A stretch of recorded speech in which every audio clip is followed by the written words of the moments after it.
Hello, everybody, and welcome to Rush Roundtable. This is episode number 138 of Rush Roundtable, and we will be discussing Marathon, the fourth track on the 1985 album Power Windows.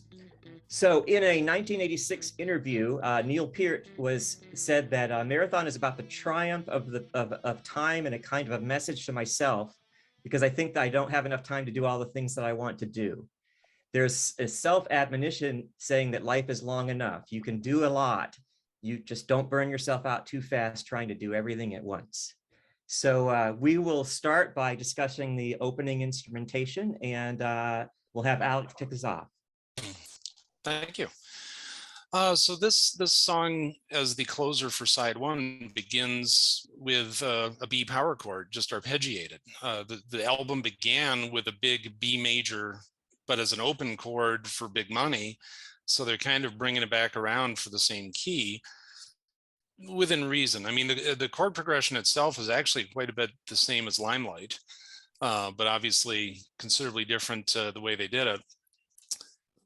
To that end, as I say, it's you have three lifes and arpeggios, basically outlining B, then A, then E. He does that twice. Then he begins with his sustained chords, B major, and an inverted A power chord where Geddy kicks in with the repeating bass line. And then off to the vocals. Okay. Ryan, do you want to take the first verse? Here I am trying to talk and I'm on mute. The opening instrumentation, we're talking about the lyrics, it's especially live, especially on Time Machine. I always felt like powerful, but not too powerful. It's not like powerful like the Big Money opening, right? But it's powerful in that, this is Marathon, this is going to be awesome. And yeah, I mean, it's a really fantastic opener, I think. But yeah, for the lyric, did you want to read them, Todd, or you want me to read them? Oh, sure, yeah. I wanted to add one other thing about the opening instrumentation, though, that I just thought of. It starts with that powerful opening, and then it when it kicks into the 4/4 beat, Neil's drum beat is sort of like the cadence of a runner. It's just sort of slow and steady. Like if you were doing a marathon, you wouldn't be going really fast, but you'd just kind of be going at a consistent pace. And that's kind of what that feels like to me.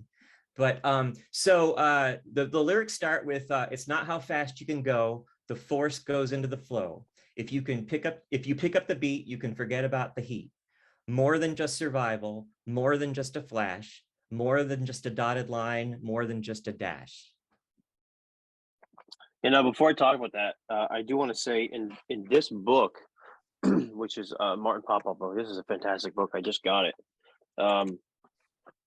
Robert Telleria, who wrote Merely Players, says, Marathon, that should have been the Olympics theme. It was a year too late.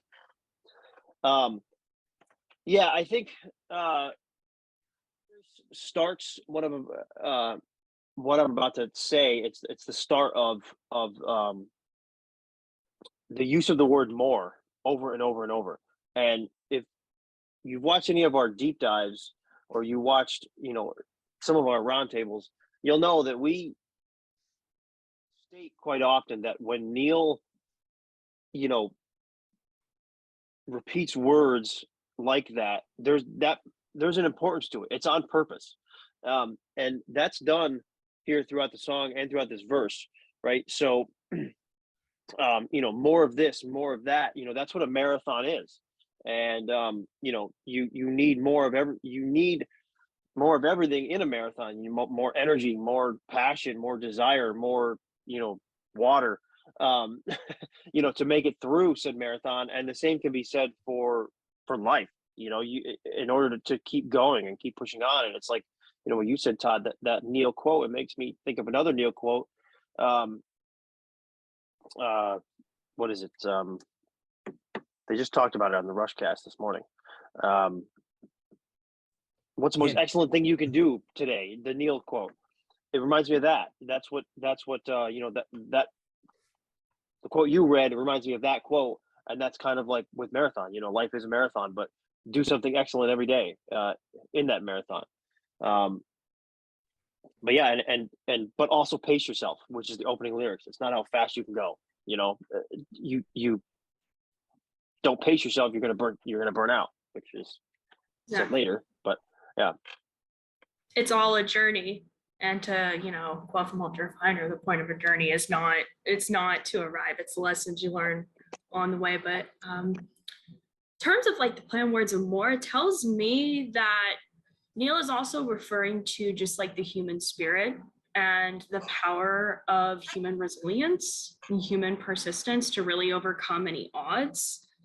So it's kind of see it as multiple meanings in one, which Neil does absolutely beautifully. So just thought I'd mention that. Yeah. 100%. Yeah.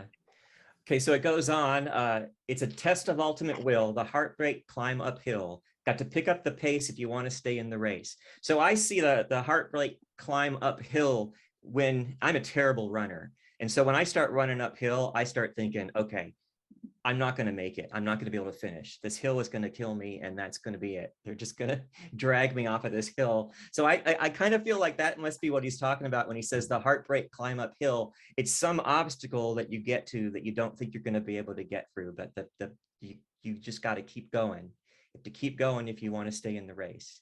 And then more than blind ambition, more than simple greed, more than just a finish line, must feed this burning need in the long run. So that's with more of those more lyrics. It's he's talking about big picture. It's not just, what you're trying to get out of life. It's not greed. It's not, like the other one was, it's more than just a flash, more than just survival. Everything it has more meaning than just whatever you see in the person. Say a person is running a marathon. It's more than just, wow, they're going really fast. It's all about just making sure that you keep going. And he focuses on that by saying in the long run at the end. It's all about it's not a sprint, it's a marathon. It's all about in the long run. Yeah, I mean, in the long run, the way Getty delivers that is also, I think, purposeful. Like it just makes you.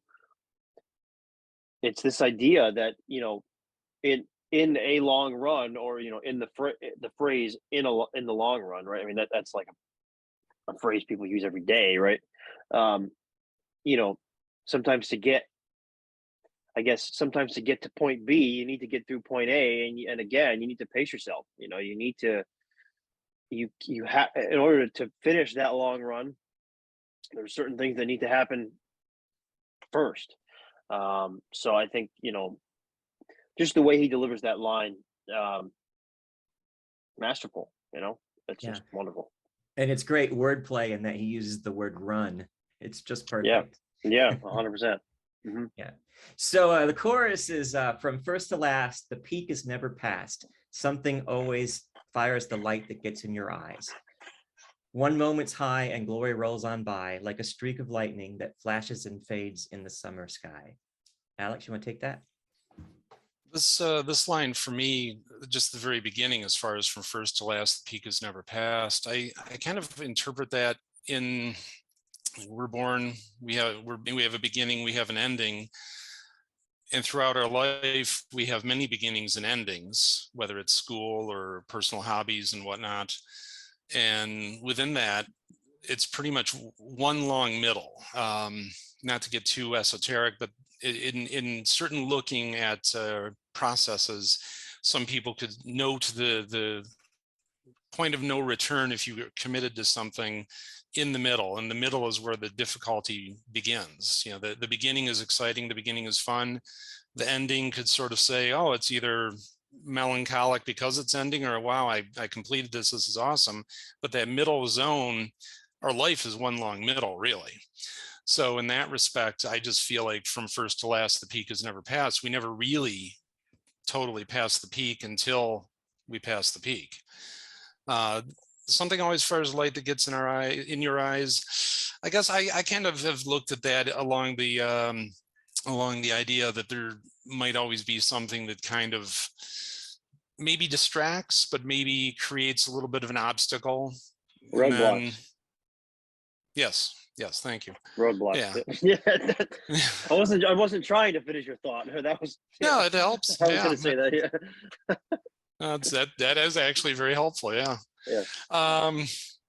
And yeah, the second half of that, as far as just the ending part of that, I got to with the summer sky. My thought, which I wrote down in our notes, had to do with the idea of the spring representing birth and youth and life, and summer kind of winds up, if you look at it that way, say, well, the spring's the beginning, winter is kind of the end, autumn is the diminishing of songs like Losing It, whereas the summer is that we're in the now and we're doing this, and this is the high point, and this is our time, literally in the sun and figuratively in the sun. Yeah, and if you're gonna run like a streak of lightning, that's gonna happen in the summertime, and when summer fades, that's when things are gonna start to slow down. Yeah, that's a good point. That's a beautiful interpretation, Alex. Absolutely beautiful. Yeah, I interpreted, just in my life experiences, my psychology, I always interpreted something always far as the light that gets in your eyes. To me, that says, humans, even though we have goals, we're always craving purpose and meaning. Like, we make a goal, we meet the goal, but it's like, but there's no other goal. I need to do something else. So to me, that meant you pass a peak, you pass a goal, and then you see something else that you desire, and you become ambitious, and you're like, oh, now I want this. So, it could be that you got like your dream job and you're happy, but then a few months later, you're like, no, I want to get promoted. I want to move to this department, or maybe I can go to somewhere that's even better than this. Like, humans we constantly crave meeting more goals, purpose, More. meaning. You use the word more again. We Exactly. constantly crave more. It all encompasses, exactly. So I see this is not just about like life, but about just like human desire, the need to constantly have to excel, that is just embedded in our psychology. Human nature. Exactly. See the glittering prizes that could cause endless compromises. I mean, is that how you could? Is that how you could tie it back to the theme of power too? Like the power to keep pushing, the power, like as humans, like we're never truly satisfied, and there's like some sense of power to that. And also there's the idea that it could be that, it could be the power of the individual, which obviously Neil has been very invested in, just the power of the individual to persist, to have a sense of self-discipline, to achieve those goals. Yeah, I agree. Well, it's an absolutely beautiful chorus, and we're going to get to talk about it some more because it comes back. But it moves on after that to your meters may overload. You can rest at the side of the road. You can miss a stride, but nobody gets a free ride. I think he was talking about how you can stumble and you can have an obstacle stop you. And if you have to rest, you can, but you do have to eventually keep going. And I think that it also alludes to people who may have difficulty with the run. And there are some people that need to be carried sometimes, and that's okay. And then it moves into more than high performance, more than just a spark, more than just the bottom line or a lucky shot in the dark. So that's like more than just the flashy things that you see by somebody's performance, and more than just how much you can acquire, or how much money can you make. And then we go back again into in the long run, and very purposely said. And now we come to. Well, I just want to add there, Todd. Yeah. Like another more phrasing. Shot in the dark. I mean, maybe they stole from Ozzy Osbourne, but actually, I think this came first, right? Year before, yeah, this came first. But I mean, another thing I want to mention. Seeing this live, and when they launched those fireworks at this point. I was not expecting it. Oh, a little doo-doo with my pants. But again, in the long run, Geddy delivers it this time differently. A little bit more, like, not high-pitched, but it's a little more emphasis on the word long, right? Right. So I think that's purposeful as well. That's all I wanted to add. So yeah, and it soars a little more the way he says it, and right. it's a great intro to what I think is probably the best bridge of all time. Um, and I'm going to let Alex take it from here and talk about it, and then we'll all jump in. Alex. So essentially it switches from a lot of 4/4 to a 7/8 meter, which that 7/8 meter is essentially could come off as incomplete because you don't have that 1, 2, 3, 4, 5, 6, 7. Oh, we're completing with the eights as far as eighth notes. So it gives it that pull that not a hop, but sort of that pull that wants us to move onward. Essentially the key changes at that point. Getty moves into a D major bass line. The solo goes up to a little bit of a D major, some B minor pentatonic, kind of interchangeable-ish at that point. And then Alex Lifeson, I do recall an interview that I found somewhere where he said that he felt that he went into the recording of this assuming that the solo was going to be difficult, and then found, nope, this actually was pretty good. This went smoothly. Hey, awesome. And then, of course, the solo 24 measures after a fairly long interlude section.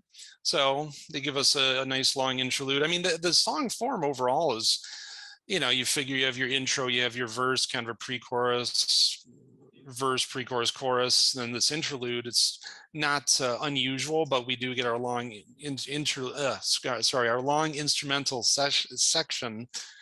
Words. Where's Neil when you need him? But it's the sort of thing where obviously the vocal bridge, which comes up right after the solo, remains in 7/8 time. The key essentially remains the same as the interlude section, and then is able to sort of pivot and shift into the chorus at the end, which I do believe Kira was going to talk about the lyrics in the bridge. Yes, I am. Okay, so I'm going to say them, and then I got thoughts, and then I want to hear everybody else's thoughts. All right, so it says you can do a lot in a lifetime if you don't burn out too fast. You can make most of the distance. First, you need endurance. First, you've got to last. Ellipses. And oh boy, this could be interpreted in so many meanings. I have to say, overall, before I talk about specific words, my favorite aspect of Neil, and I've said this before in other roundtables, as a songwriter, is his ability to take a topic that is somewhat simplistic in its face, like running a marathon, and turning it into kind of like an allegory. Mm-hmm. I consider this an allegory, or you can consider it a metaphor. I'm not an expert on literary devices, with broad meanings that can be interpreted according to each person's like perceptions. And in this case, running a marathon is a metaphor for talking about life goals, power, human nature. And I think Neil takes such an interesting approach in writing a song with so many meanings, because some of his songs, the way he writes the lyrics, the meaning is so hidden, it's really hard to see. There's some roundtables I've been on where some of the guests have had these really deep insights into some of these more enigmatic songs that I really can't tell.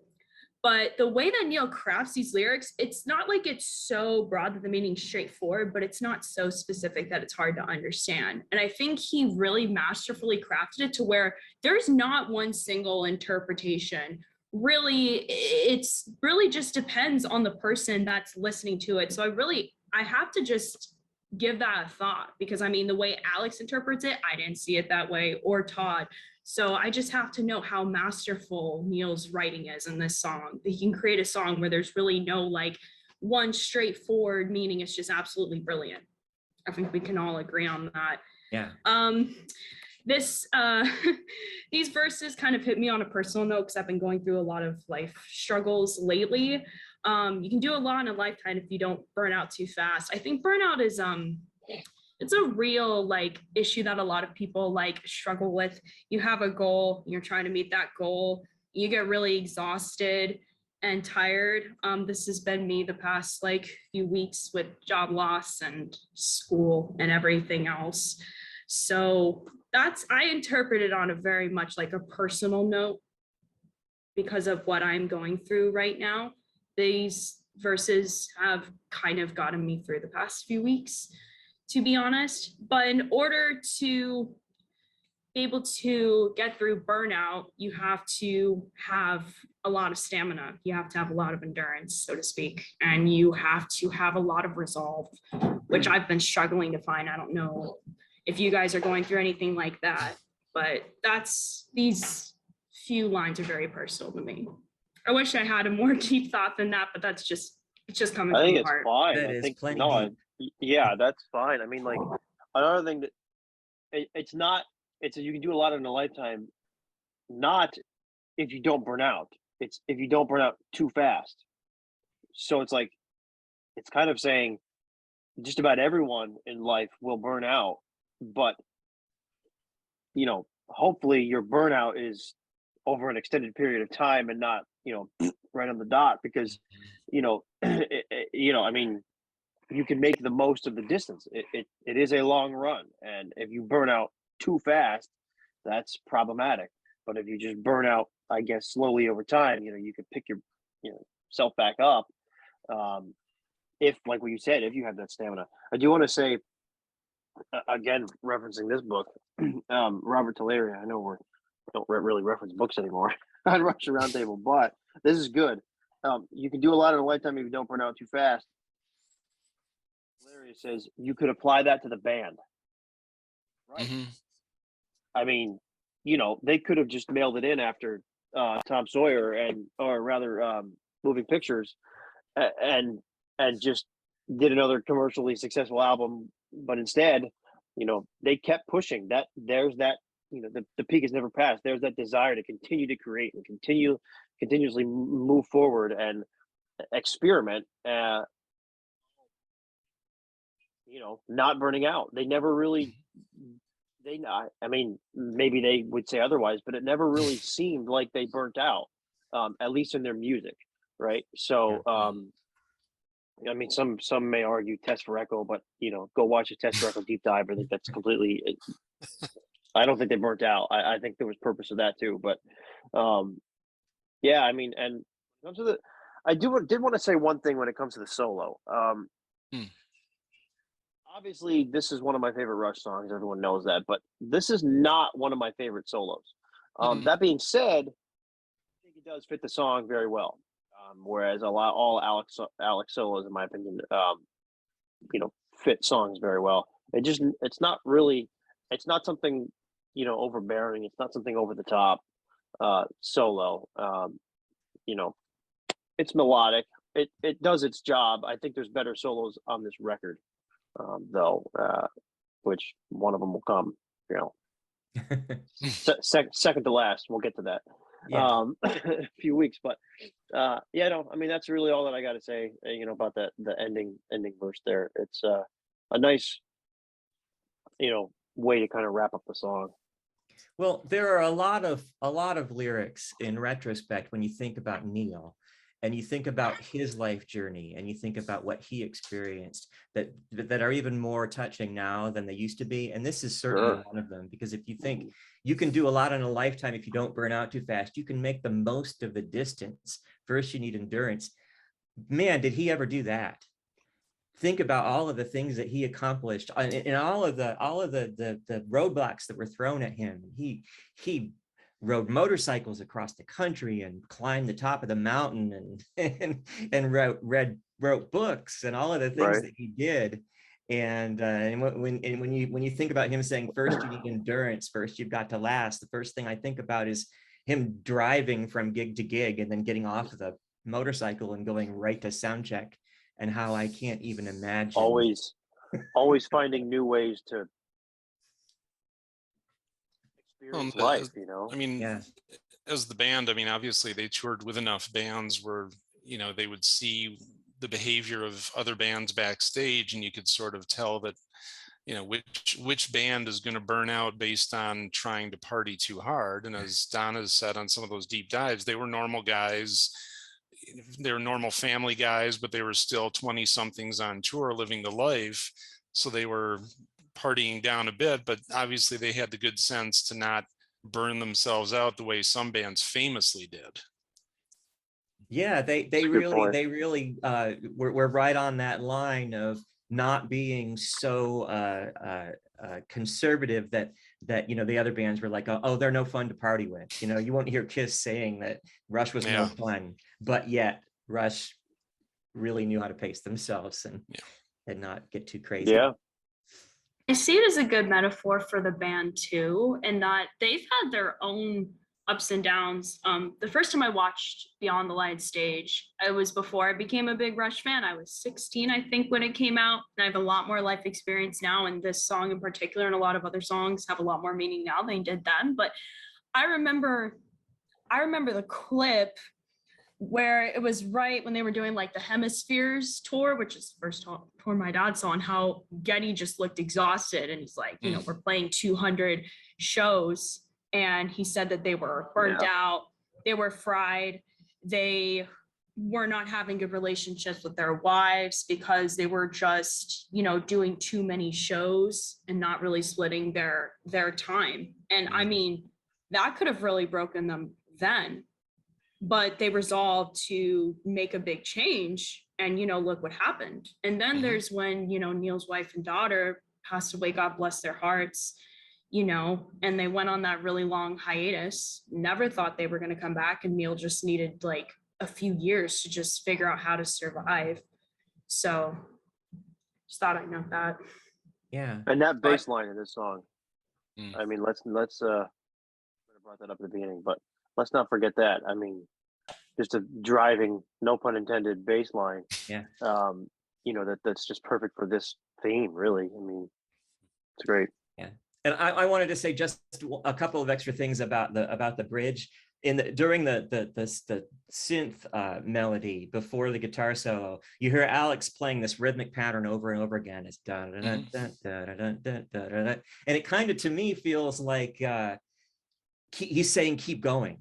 It's like that's somebody Keep going, saying, but okay, also pace yourself because it's consistent. Like it's Yep. And also, I have always thought my favorite part of the song is the key change when the choir is singing, and it's difficult. I was afraid it was going to be difficult for me to talk about it. I love it so much, and I find it so moving. But I almost kind of feel like the choir is like your support system when you're running the marathon, and when the key changes, they're right there with you, and they're right there to support you, and that's I don't know if that's silly or not, but that's kind of how I've always interpreted that.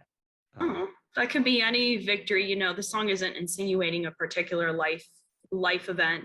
That could even just be making it through the day if you had a really bad day, and that could be graduating from grad school, which I will hopefully do in 2 years. talk about a marathon, or if you got a new job, it really doesn't matter. Anything could be a victory, really.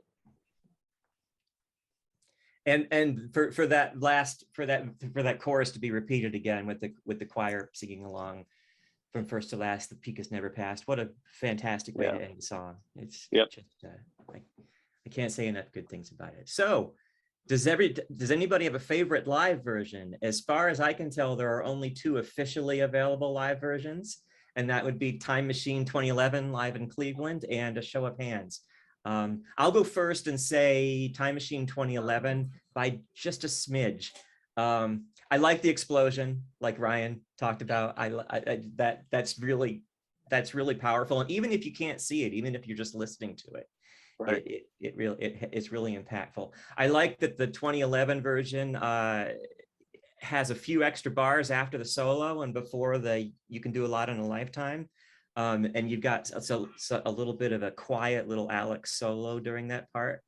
And I also think that on the 2011 version, you can hear the choir and the strings, and Geddy's playing the keyboard. I don't know whether that's just sampled or what, but you can hear the orchestra chimes really well. And so I like that better. Even though Geddy has a little trouble singing it, I still think that version of it is a little bit more moving. But A Show of Hands is certainly fantastic.